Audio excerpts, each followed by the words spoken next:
30 जनवरी 1948 की शाम 5 बजे जब गांधी जी संध्या पूजन के लिए बाहर आए तो गोडसे भीड़ से होकर गांधी जी के पास पहुंचा। गोडसे ने गांधी जी को पहले नमन किया और फिर देखते ही देखते गांधी जी के सीने में 3 गोलियां मार दी और उस समय हो रहा था 5:17। यूं तो गोडसे भी गांधी जी से काफ़ी प्रभावित था और उन्हें वो अपना एक आदर्श मानता था। लेकिन ऐसा क्या हुआ जिसके कारण गोडसे ने गांधी जी की सीधा हत्या ही कर दी। तो आगे की कहानी जानने से पहले हम थोड़ा गोडसे के बारे में जानते हैं। नाथूराम गोडसे का जन्म मराठी चित्पावन ब्राह्मण फैमिली में हुआ था। उनके पिता का नाम विनायक वामन गोडसे था, जो एक डाकघर में काम करते थे। उनकी माँ का नाम लक्ष्मी था। नाथूराम के जन्म से पहले उनके माता पिता के 3 बेटे और 1 बेटी थी। तीनों बच्चे की बचपन में ही मृत्यु हो गई थी।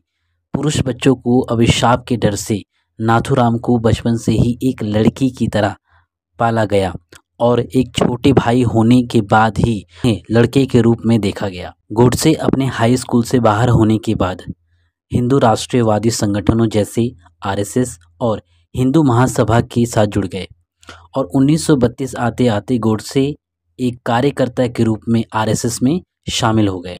गोडसे गांधी जी को इतना मानते थे पर फिर भी उन्होंने गांधी जी को 3 गोलियां मार दी। गोली मारने के बाद गोडसे वहां से भागे नहीं और ये सब देख वहां की भीड़ समझ नहीं पाई कि आखिर हुआ क्या। जैसे ही भीड़ ने अपना होश संभाला, भीड़ गोडसे पर टूट पड़ी और उन्हें मारने लगी। फिर पुलिस ने गोडसे को भीड़ से छुड़ाया। लेकिन गोडसे का गांधी जी को मारने का ये पहला प्लान नहीं था, बल्कि इससे 10 दिन पहले यानी 20 जनवरी 1948 में गांधी जी पर हमला हो चुका था। जब गांधी जी मंच पर भाषण दे रहे थे तब गोडसे और उनके साथियों ने वहां पर एक ग्रेनेड फेंका ताकि धमाके से भीड़ इधर उधर भागने लगे और वो फिर दूसरा ग्रेनेड गांधी जी पर फेंका जाए। लेकिन उनके साथी दिगंबर बज डर गए और उन्होंने दूसरा ग्रेनेड नहीं फेंका, जिससे सभी को वहां से भागना पड़ा। लेकिन उनका एक साथी मदन लाल पहवा वहां से नहीं भागा और उसे पुलिस ने पकड़ लिया और गांधी जी को मारने का ये प्लान भी फेल हो गया था उनका। लेकिन तब गोडसे ने ठाना कि गांधी जी को मारने का काम वो खुद करेगा और किसी पर निर्भर नहीं रहेगा। गोडसे खुद एक गांधी भक्त रहा था और उसने हमेशा गांधी जी को एक आदर्श के रूप में देखा। जब गांधी जी का असहयोग आंदोलन चल रहा था तब गोडसे स्कूल में थे और गांधी जी से काफ़ी प्रभावित थे। लेकिन इसी आंदोलन में हिंसा भड़कने पर गांधी जी ने इस आंदोलन को वहीं बंद कर दिया, जो गोडसे को पसंद नहीं आया। गोडसे गिरफ्तार होने के बाद अपनी सफाई में गांधी जी की हत्या के कई कारण बताए। गोडसे ने पहला कारण बताते हुए कहा कि गांधी ने हमेशा देश के हिंदुओं के साथ धोखा किया है और हमेशा मुसलमानों के हक में फैसले किए हैं। वो गांधी को एक तानाशाह बताते हुए कहते हैं कि देश में जो कुछ होता है उन्हीं के कहने पर होता है।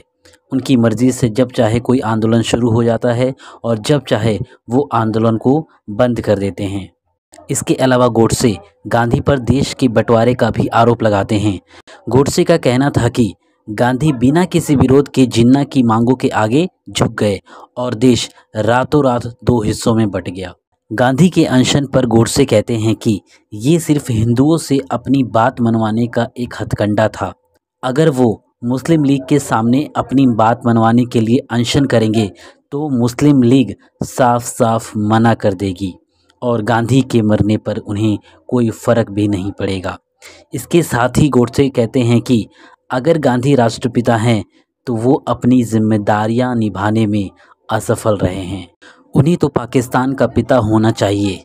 गोडसे ने आखिर में ये भी कहा कि उन्हें इस हत्या का कोई अफसोस नहीं है और गांधी को मारकर उन्होंने इस देश पर एक उपकार किया है। कोर्ट ने उनकी दलीलों को नकारते हुए उन्हें फांसी की सज़ा सुनाई और ये हम सब जानते हैं कि गांधी जी ने कभी भी देश के विभाजन का समर्थन नहीं किया और अंत तक विभाजन के खिलाफ रहे। लेकिन देश के विभिन्न हिस्सों में बंटवारे को लेकर भड़की हिंसा के कारण गांधी को झुकना पड़ा और बंटवारा ही एकमात्र ऐसा रास्ता था जो इस हिंसा को रोक सकता था। और 8 नवंबर 1949 को गोडसे को फांसी दे दी गई। गोडसे ने इसके अलावा और भी बहुत सारे रीज़न बताए जिसके कारण उसने गांधी जी की हत्या की, लेकिन उन सभी कारणों को इस वीडियो में हम डिस्कस नहीं कर सकते, क्योंकि अगर करेंगे तो बड़ा हो जाएगा ये वीडियो। ओके, और ये जो हमने अभी जितने रीज़न डिस्कस किए ये मेन रीज़न थे जो गोडसे के द्वारा बताए गए थे। दोस्तों, ये वीडियो आपको कैसी लगी गांधी जी की हत्या के बारे में, प्लीज़ कमेंट करके बताना ना भूलें। Thank you and please support करें मेरे चैनल को, और सपोर्ट करने के लिए मेरे चैनल को सब्सक्राइब करें, लाइक करें, एक प्यारा सा कमेंट करना ना भूलें। Thank you.